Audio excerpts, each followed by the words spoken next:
MS Plus acknowledges the traditional owners of the land this podcast has been recorded on, the Wurundjeri people of the Kulin Nation. We pay our respect to their elders past, present and emerging.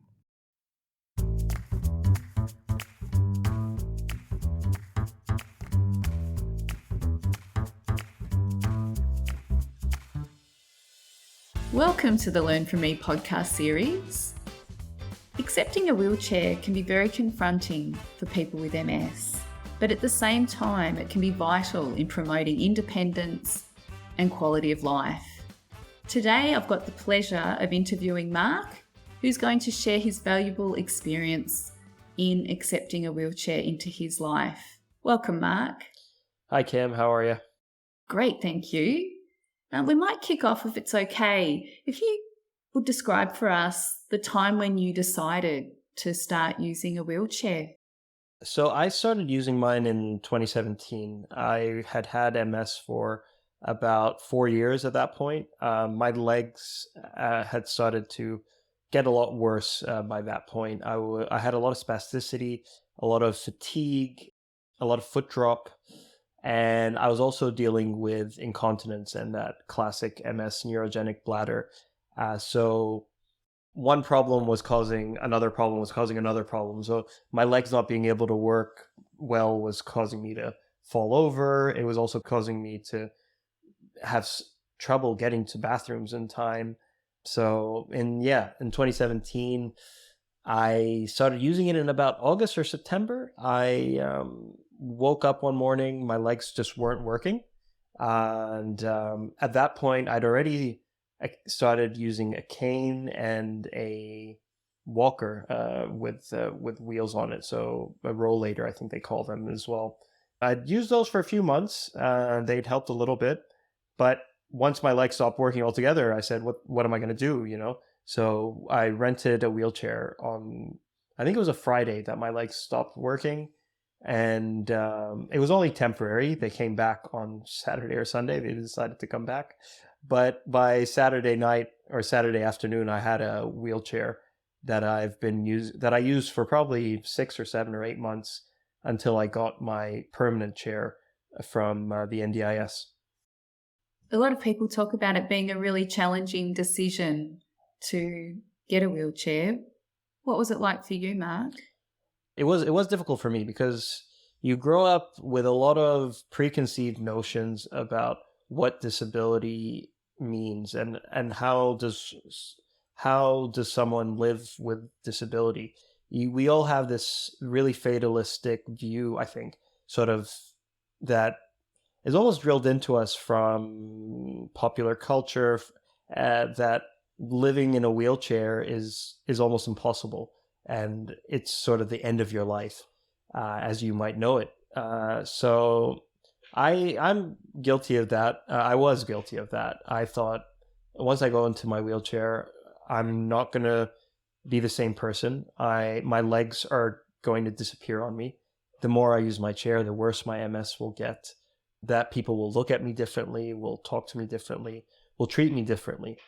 And maybe some of those things were true, but it was definitely more in my head, I think, than in reality what it really was. There's some key points you mentioned there, and I think some people describe it that it takes time to perhaps grieve some of those changes and adapt to them. Yeah, that's definitely true with MS, just generally. The goalposts change constantly. You're sort of clinging on to things. You're hoping that things don't get worse. I can remember very vividly having ideas in my head of almost bargaining with myself. Like, okay, I can live with, losing part of my ability in my legs, but I can't live without my other legs not working or my hands not working. But eventually you find that there are solutions. You can find solutions to things. But you do definitely have to grieve. You have to give yourself time to be upset, and it's natural, and it's cathartic in a way to just say, you look back and think, wow, I've really gone through a lot. It's been challenging, but I've made it through the other side and I've found solutions. And now I'm able to do more than I was previously. Before I had my wheelchair, my life had really gotten very limited. I wasn't engaging socially. I turned down a lot of invitations because I didn't think, or not that I didn't think, but the reality was I wasn't going to be able to get to the event and have enough energy to enjoy myself and then get back home and be safe while doing it without falling over, without having an accident trying to go to the bathroom. So there's a lot that goes into it. It's emotional, it's physical, it's mental, but and it takes time. It's not overnight that you feel comfortable using your wheelchair, but eventually you get there. For the people listening that might be thinking about using a wheelchair, what are some of the things that have helped you in accepting it into your life? Well, I think looking at the positives has helped. Just seeing that, okay, I was working full time when I started using my wheelchair. If I just decided, I don't know, I'm not going to use a wheelchair. I'm not really sure how, and I'm thinking about it. How would I have continued working if I didn't have my wheelchair? There's actually no way I would have, because working from home wasn't widely accepted back in 2017. This was pre-COVID. So that was definitely a positive from the wheelchair. Could I go to a concert or to a football match before my wheelchair? I could, but I was not safe. And everyone around me was super stressed that I was going to fall over at any moment. Once I got the wheelchair, I was suddenly able to go and have fun and not have to think about, oh, how am I going to get to my seat? If there are stairs, can I get up and down the stairs? If I have a beer, will I be able to get to the bathroom, or will I fall over? Will I trip? Will I hit my head? So there are positives that go along with it. And then it's just time. It's just with anything with MS, you're not going to wake up one day and be, okay, I'm fine with all this. It's bad. A lot of the stuff we deal with is really, really hard. It's not normal. It's not an everyday experience to wake up and your limbs don't respond to you anymore. It's not light. It's not easy. But you get there. You get there. I think we all have that in us somewhere. We just have to dig deep and find it. Like talking to people who had similar issues helped. Seeing those examples on social media or seeing athletes, for instance, who use wheelchairs every day and are able to achieve just amazing things. You find those examples and those help you see the world a little bit differently. Positive role models like yourself, Mark. I think talking to other people that have lived experience is so powerful. And I think some of the key things you've mentioned there around it opening your world, that prior to the wheelchair, it sounds like you could have become quite isolated, but in accepting the wheelchair, you're now able to go and see the sporting team you like, go for drinks after work, do the things you enjoy, and then have the energy when you're there to enjoy it as well. 100%. Before the wheelchair, I would turn down invites at every turn, basically. I was just not comfortable leaving the house. So the wheelchair made it so that I was able to get back out into the world and live my life. I mean, it's a different life than what I used to enjoy, but I still do everything I can. Not everything I want. There's certainly things that I want to do that I can't do, but there's alternatives. There's always alternatives. I used to play soccer, football, before MS became an issue for me. But it surprisingly, within a year of being diagnosed with MS, I could no longer really play sports because my mobility, while I could run really fast in a straight line, I couldn't stop and I couldn't change directions. So suddenly soccer was off the table. But this year, I'm fingers crossed, I'm hoping to start playing power wheelchair soccer. And yeah, I've started looking into it actually this week more seriously. So we'll see how it goes. I think there's a myth out there around, as you said earlier, living well with a wheelchair, that you can do pretty much everything else, but you might need to do it differently. Like the sport might be a different way of doing it. It sounds like, as you said before, it's finding the solutions, finding the positives, the how to do it. Yeah, that's definitely it. And you find new things that you might not have been interested in previously. I've recently started playing chess. I never played chess before, but it's a very accessible sport. You don't need, or game, I guess. You don't need your legs to play chess. And even though I have a lot of disability in my upper limbs as well, I can play chess with my limited hand ability. So you find things. I've seen people on Instagram who are quadriplegics who paint using their mouths. They put the paintbrush in their mouth and are able to produce incredible paintings. I've seen there's a guy out in WA who does incredible drone photography of the marine life out in the oceans on the west coast there, and he's also a quadriplegic. He uses a drone, like I said, and he gets these incredible shots of whales and dolphins and all sorts of amazing things off the coast. And he's actually, I think, he recently was surfing. He figured there's a way to surf without the use of your legs and limited use of your upper body. There are ways to do it. It's just figuring out how to do it is the question. And I think it's also having a positive attitude like yourself. Straight away you're looking at, well, how could I do it? What are ways of modifying things to get there? On that note, Mark, what services and supports have helped you in transitioning to using a wheelchair? So there have been quite a few. I will shout out MS Plus. I took advantage of the one-on-one peer support, and one of the previous guests on this podcast, Matt, was my mentor, who also uses a wheelchair.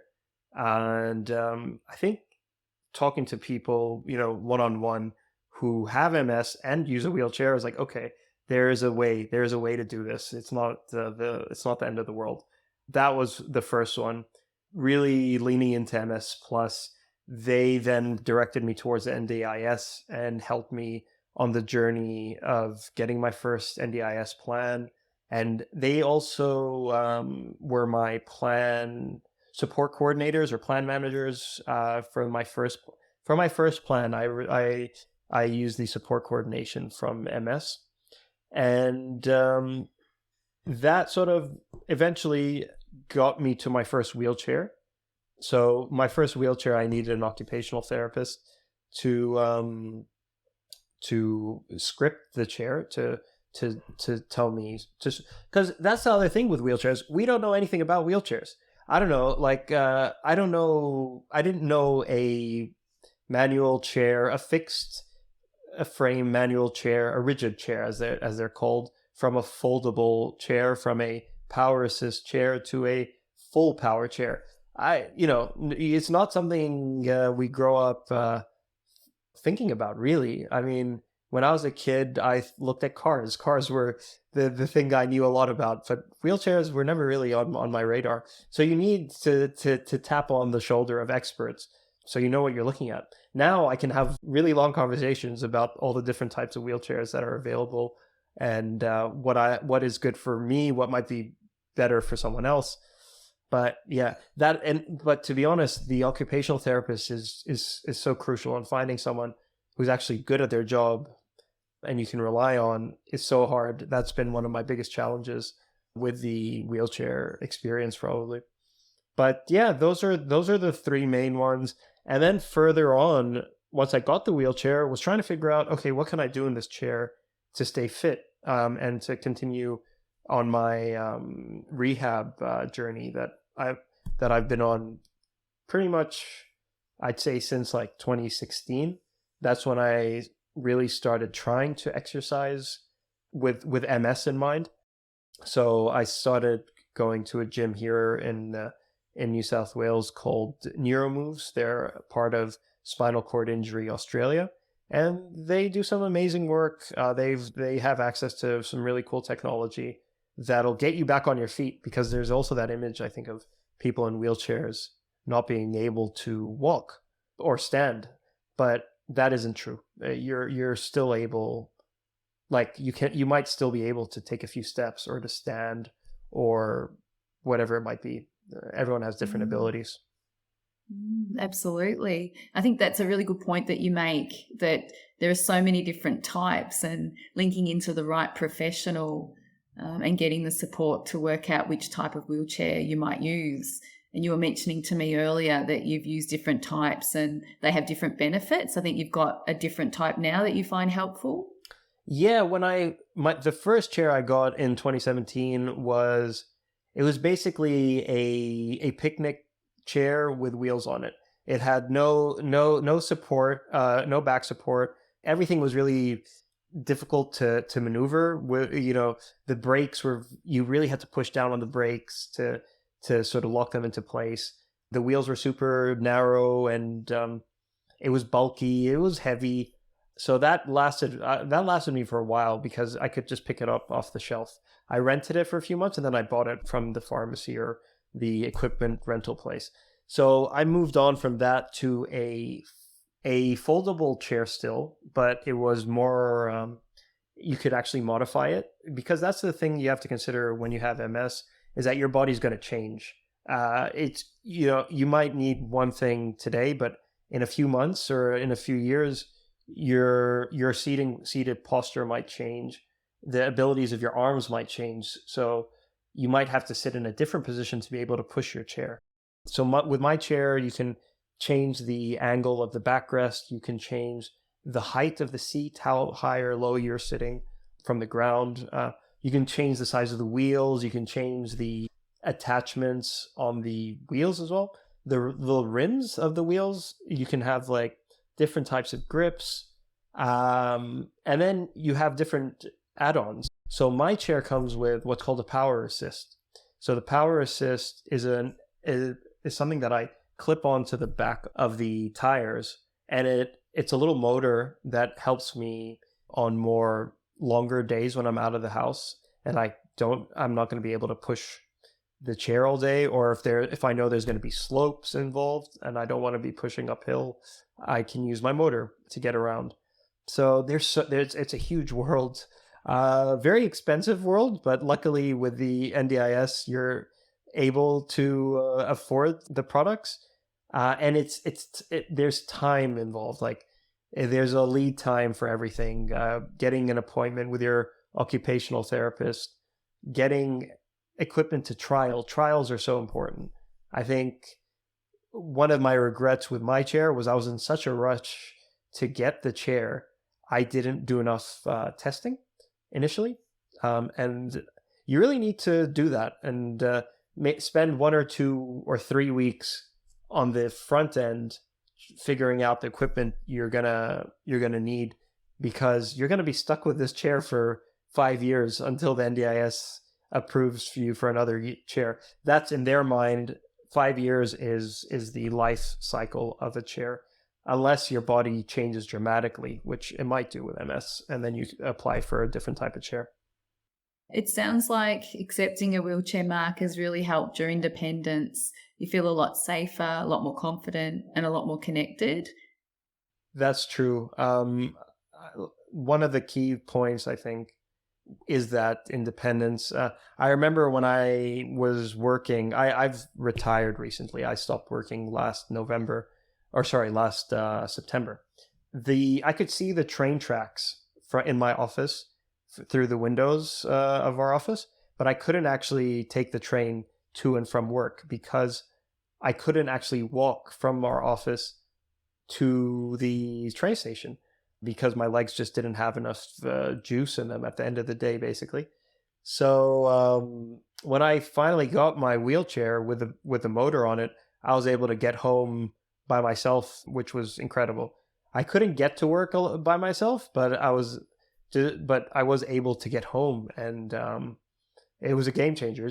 It one of the things that I've experienced with my journey with MS is I don't get a lot of time by myself. Like, just there's always someone helping me do this or that or the other, someone driving me to or from work or accompanying me.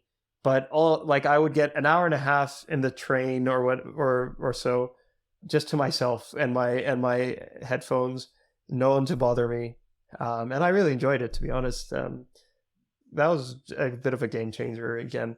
And just, yeah, being out and about on my own without feeling like I needed someone to push me or hold my bag or whatever. It really helped. I think there's still some situations where you'll interact with people who've never interacted with someone who uses a wheelchair, and they'll talk to you differently than they would normally. They might even ignore you and talk to the person behind you, and who might be with you, thinking that you have some kind of cognitive disability. There's things that takes time to get used to. People, they feel very comfortable around touching people's wheelchairs and even touching my body, which I'd never experienced anything like that standing. But I remember I remember on a couple occasions being in a elevator and suddenly feeling a hand on my shoulder, and I was thinking, what the hell is going on here? Like, that's creepy, Mark. It is very creepy. It is very creepy. And I'm just like, this would never happen if I was standing. No chance this would ever happen. How do you manage things like that, those community attitudes? I guess people that aren't educated, how do you deal with that? It just takes time, and honestly, standing up for yourself and saying things like, just educating people. And honestly, you can't be scared of hurting people's feelings. Like, I remember people staring. There was a lot of staring initially, and I used to notice the stares. It would make me feel uncomfortable. But then, like, very quickly, I just started staring back. That was my solution. Just give them a hard stare them out. Yeah, see who blinks first. It's a weird one. I don't know. You go through some very funny experiences. At the same time, you get the opposite. You get a lot of people over indexing on being helpful. Over helpful. There's definitely there's a balance there. Some people will try to. I mean, it happened a lot with my family, where they almost try to remove any barriers for you and be like, no, let me do it. No, let me do it for you. Let me do it for you. A lot of that sort of thing, and you just have to tell them, no, I'm still able to do things. If I need you, I'll shout out. Don't worry, I'll let you know. Yeah. So it sounds like you almost need to get your own head around it to then be confident to educate people around what your needs are. Yeah, and it takes time with it. You learn what you need, what you can do, what you can't do. Like, I can't put my motor on, for instance. Like, no, there's no way I could do it without someone else's help. So you have to be prepared to accept help, and I think that's a big part of MS actually is knowing your limitations and respecting your boundaries, so that you're able to I think, just live a full life. You ask for help so that you can do more. Seek help, find the solutions. Absolutely. So in closing, Mark, is there any top tip that you'd share with someone that's thinking about getting a wheelchair? I think one of them is just do your research. It's not easy to find the information that you need when it comes to picking out a wheelchair, but test it, try it out. See, like, if you're worried about going to your next event, whatever it might be, where you think you're going to struggle, try doing it with a wheelchair. You can rent wheelchairs and see if it makes your day easier. And if it does, then maybe it means you should try to get a chair into your life. And you don't have to use it every day. You don't have to use it all the time. It might be, it's just another tool in your toolkit of dealing with MS, because you need all the help you can get, I think, when it comes to MS. It's not an easy thing to solve on your own. But yeah, do your research, test. Ask your OT and whoever's providing your chair to you to trial the chair for a couple days and take it into the real world to see if it helps you and where the limitations are as well. I think in April there is at least in New South Wales, there is a convention or an exhibition, an expo called ATSA. I forget what ATSA stands for, but it's a big expo for disability equipment in general. Go to an expo and go and just have a look at all the options that are available to you and see what you can find. Great. Thanks so much, Mark. So many key messages there to help people in making a decision to add the wheelchair to their toolkit. It sounds like it's so enriching. It really opens doors for you and adds quality to your life. So thanks so much. If you'd like to talk to someone about your particular situation, please reach out to MS Plus Connect on 1800 042 138. We have peer support volunteers like Mark that are more than happy to chat to you and encourage you and support you. Don't be a stranger. Please reach out.